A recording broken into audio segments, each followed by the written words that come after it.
বিরোধী দলকে দমনের পুরনো রাজনৈতিক সংস্কৃতি এখনও বদলায়নি বলে মন্তব্য করেছেন কুমিল্লা ৪ আসনের সংসদ সদস্য ও এনসিপি নেতা হাসনাত আব্দুল্লাহ। বলেন, আগের সরকারের ন্যায় এই সরকারও বিরোধী দলকে দমন করছে। নির্বাচন পরবর্তী রাজনীতিতে এই যে বিরোধী দল দমন, বল প্রয়োগ করে দমনের যে সংস্কৃতি, সেটার পরিবর্তন ঘটবে। অপ্রত্যাশিতভাবে একটা নির্বাচিত সরকার এসে বিরোধী মত বা দলকে দমনের জন্য আবার পূর্বের যে স্ট্র্যাটেজি বল প্রয়োগ করা, সেটিকে বেছে নিয়েছে, সেটি দুঃখজনক এবং এটা আসলে কোনোভাবে প্রত্যাশিত নয়। আপনার গণতান্ত্রিক রাজনৈতিক বিরোধিতা প্রত্যেকেই করতে পারে, কিন্তু রেইনবো অ্যাক্রোপ্লাস্টে অ্যাক্রিলিক এমালশন থাকায় মুছে ফেলা যায় যে কোনো দাগ সহজেই। রেইনবো পেইন্টস, কালার অফ জয়।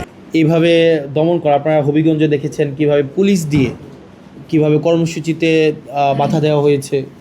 সেখানে আমাদের নেতাকর্মীদের গাড়ি একাধিকবার ভাঙা হয়েছে।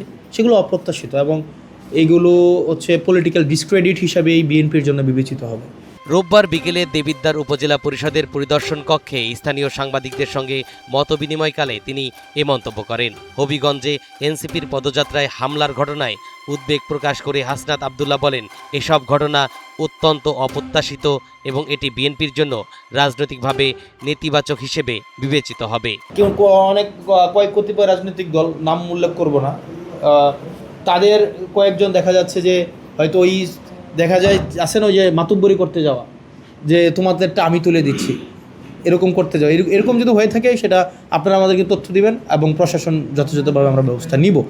এবং আমি আবারও বলি, এখতিয়ার বহির্ভূত অর্থ আদান প্রদানের কোনো সুযোগ নেই এবং শুরুতেই বলেছি, জিপি, চাঁদাবাজি, এই জায়গাগুলো কোনোভাবেই দেবিদ্বারে কোনোভাবে হইতে পারবে না। মতবিনিময় সভায় দেবিদ্বার পৌর এলাকার সিএনজি স্ট্যান্ডের ইজারা ও কর আদায় প্রসঙ্গে তিনি পরিষ্কার করে জানান, কর আদায় করা হলেও জিবি বা চাঁদার নামে কোনো ধরনের অনৈতিক অর্থ আদায় বরদাস্ত করা হবে না।